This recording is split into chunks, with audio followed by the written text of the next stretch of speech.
Divine Truth Assistance Group.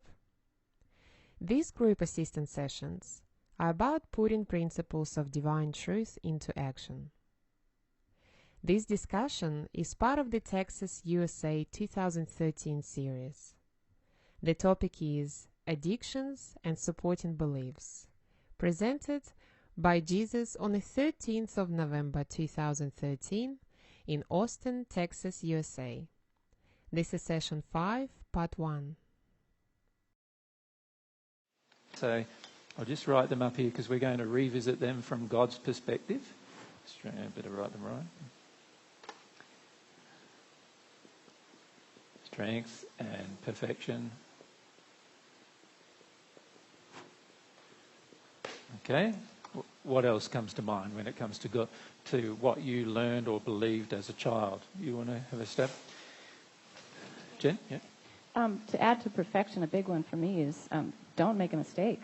So perfection is no mistakes, basically, isn't it? Yeah. Yeah. So that can be added to the word perfection.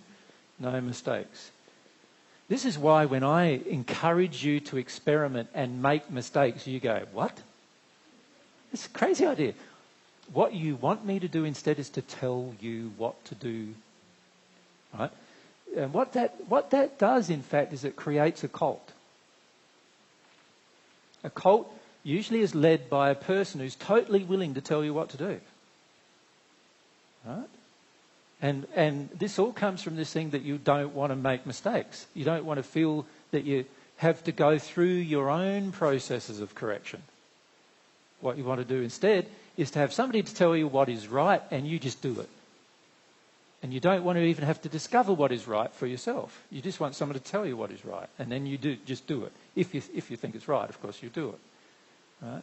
And a lot of times we automatically assume it's right because somebody who says they're in a better condition than us and says they're more connected to God and they look like they are, they might be just talking to spirits or whatever, but they look like they are, we go, oh, well, they must be, so I'm going to do what they say. And if they say go and have sex with 20 guys to work through a sexual issue, you go and have sex with 20 guys to work through the sexual issue. Right? And there are a lot of cults on earth that actually encourage you to go and have sex with 20 guys or girls to work through an issue. Right? It's not the best way to work through your sexual issues. In fact, it's one of the worst ways, in my opinion, to work through your sexual issues. But they'll encourage you to do it. And you do it because you're so afraid that your own opinion is a mistake before you begin. And so you start assuming that whatever is told to you is not a mistake. So that's all part of perfection.